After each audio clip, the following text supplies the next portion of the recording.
not, then we'll go to the next segment, which is the news, because a lot has been happening in the news as well. Tiga, I think we'll go straight into the news because Qasim has prepared a few segments and items that he wants to share. So yeah, Qasim, over to you for now. Jazakallah. Okay, yeah. Assalamu alaikum rahmatullah. Welcome to K News. First, UK, as obviously, still rather slow. 47 million people have had first dose. Now, for the second dose, 40 million people now have reached second dose. So as of now, 40 million have second dose as well. So they're fully vaccinated. 200,000 people have had confirmed positive test from the last week, which adds the total to it. And then 5,000 patients are in hospital with COVID.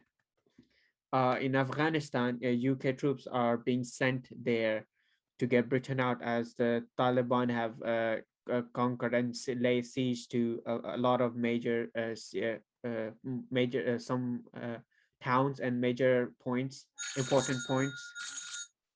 And around 600 UK troops are to be sent to Afghanistan to assist the British nationals to leave. 500,000 European citizens await decisions to over rights to stay in UK.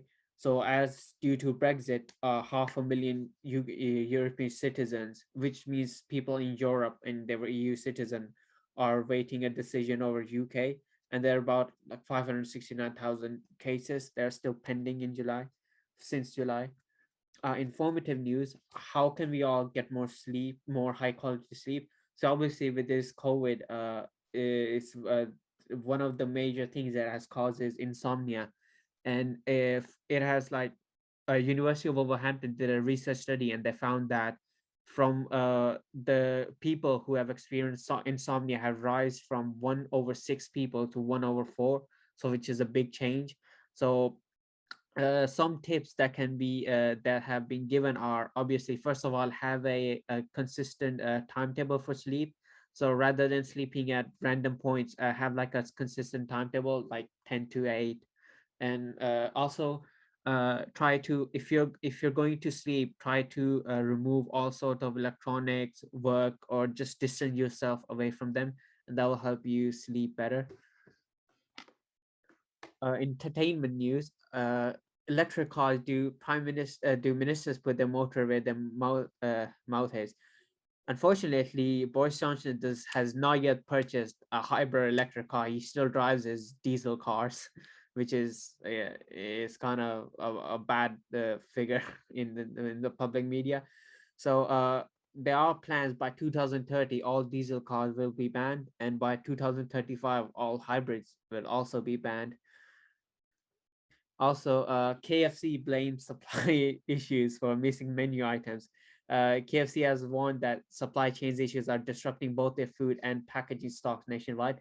They have refused to share that what is being kind of what is in low stock, but they're trying to solve the issues. GCSE, well, good news. Oh yeah, GCSE results 2021 and records, passes, and top grades.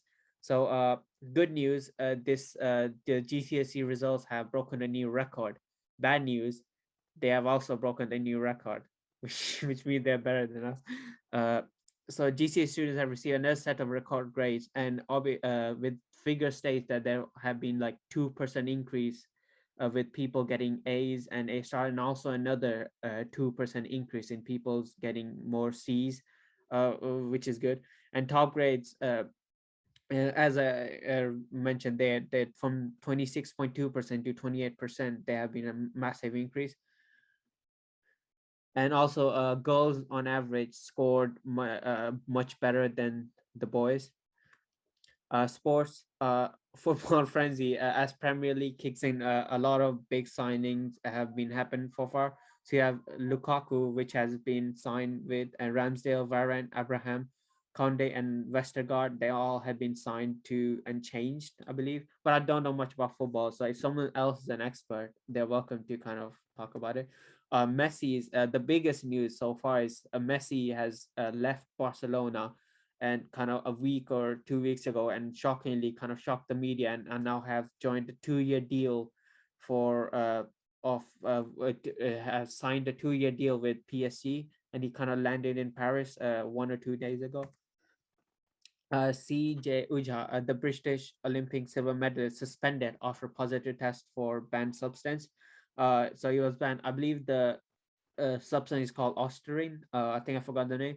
So what the ostarine does is it basically increases muscle mass, skeletal muscle mass, and improves the movement. So essentially, kind of, since he had more muscle, he had more power. So he might have, hence he cheated essentially. You know how I love science, so I always make sure this is kind of the biggest segment. Yeah. So I was going to BBC News trying to find some news, and all I saw was climate change. And I think that's kind of the major point nowadays because it's really had a big impact. So if you can do your try your best to kind of contribute to society and reduce climate change. Obviously this is also a religious thing, and Azur also says that you're supposed to help your community.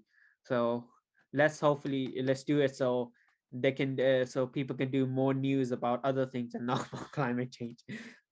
Frog skin cells turn themselves into living machines.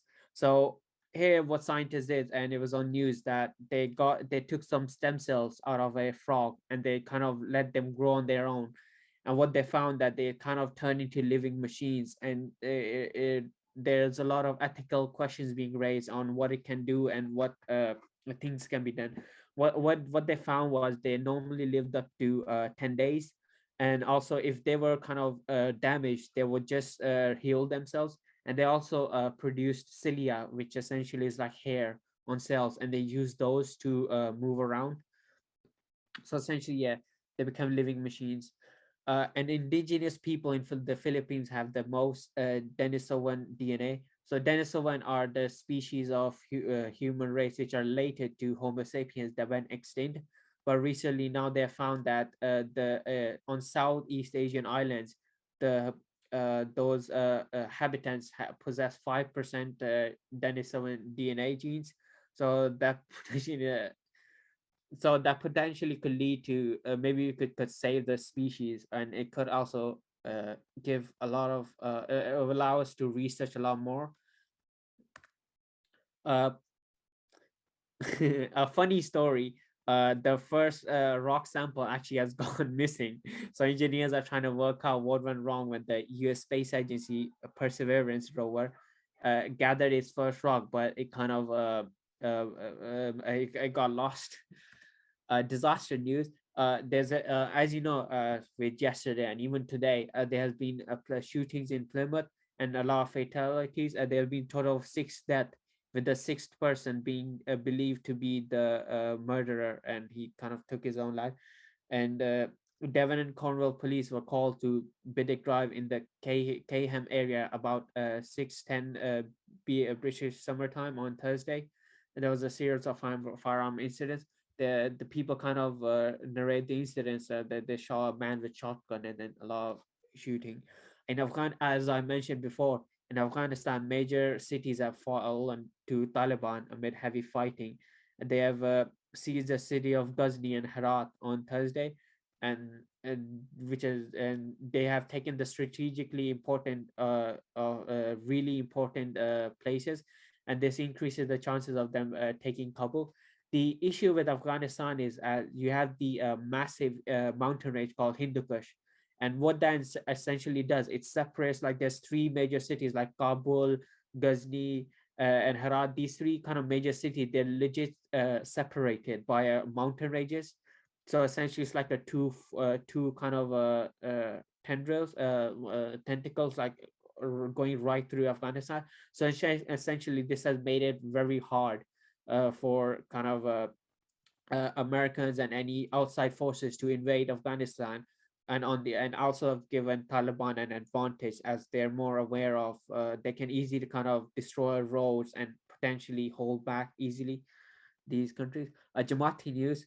Uh, Great Western Revival book is out. I request everyone to buy. I've started reading it. I've already finished the first kind of the first of the 6 sermon, and it's really interesting. What I normally do is I get a highlighter, and every time I see kind of a really good point that I can use, I just underline it. I just highlight it, just carry on. So that's a good tip if you can use if you're reading this book. And oh, Jalsa Salana, let me just put that up. So I mean, this is a really famous video. I hope you've seen it, but if you haven't, here it is anyway. So as you all know, as you all must have heard on Friday, Azul mentioned that on one occasion, even he had to wipe mud off his forehead on a jalsa. When we heard this, we were filled with passion. We were filled with motivation. We saw this as a badge of honor. This was a medal for us. So this mud that you see on me, this is not a burden. I love this. And this is our passion. So this year, it's been our duty to help everywhere we can, not just security. All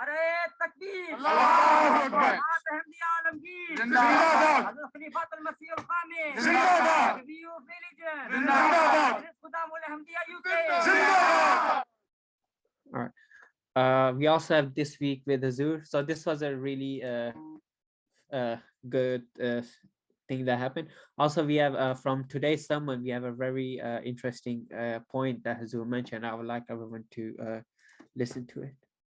बारिश की वजह से parking से कारें निकालना भी एक बड़ा मसला हो गया था एक वक्त। वहाँ अदाकारों ने काम किया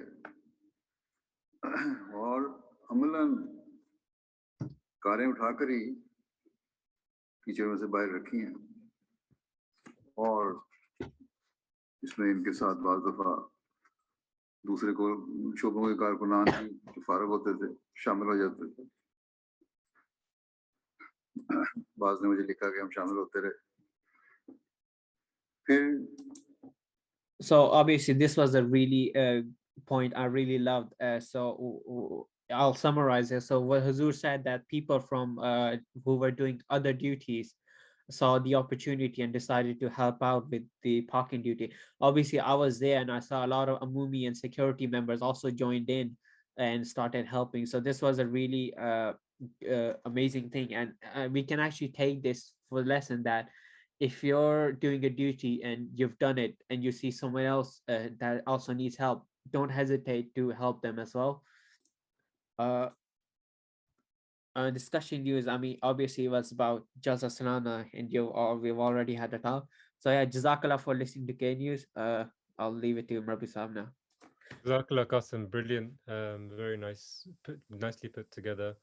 And it's good you found the clip of Hazur, because some people don't get the chance to listen to the Friday sermon straight away because of different reasons. So that was just a small bit, guys. There was a bit more to it.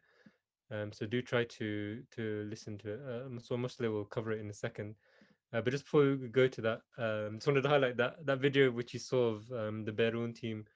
It was Osama Saifullah, who's from Birmingham as well.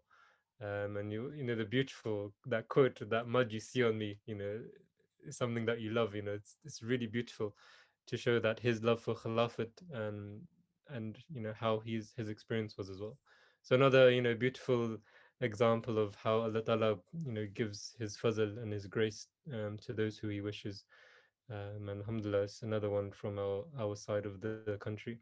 I just want to go to Umar quickly now. Umar just wanted to play a quick video, and this was of MTA, and this was Azur was talking about MTA covering what happened in the car park. So Umar, if you can quickly load that up, and then we'll watch that. Jazakallah.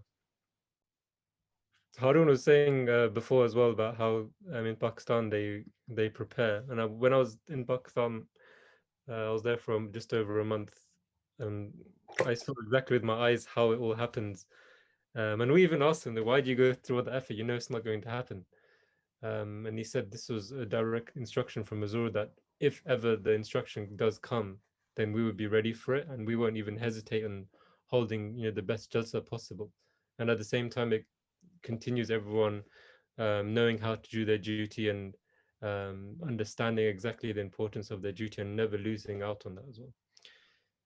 Tiga. Yeah.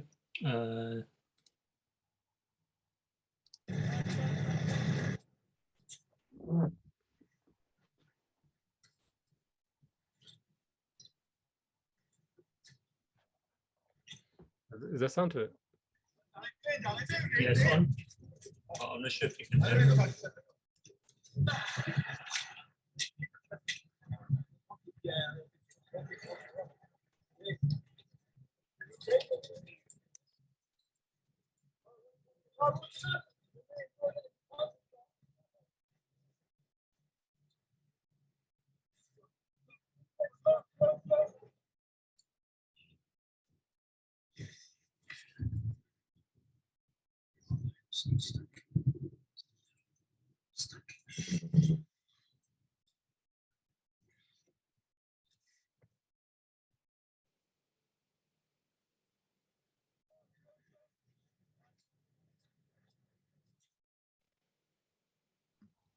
Yeah, Jazakallah, I think that was it. That was a short video, but it's good just to capture what Hazur was saying to be able to see it as well. Jazakallah for sharing that. So I want to finish up.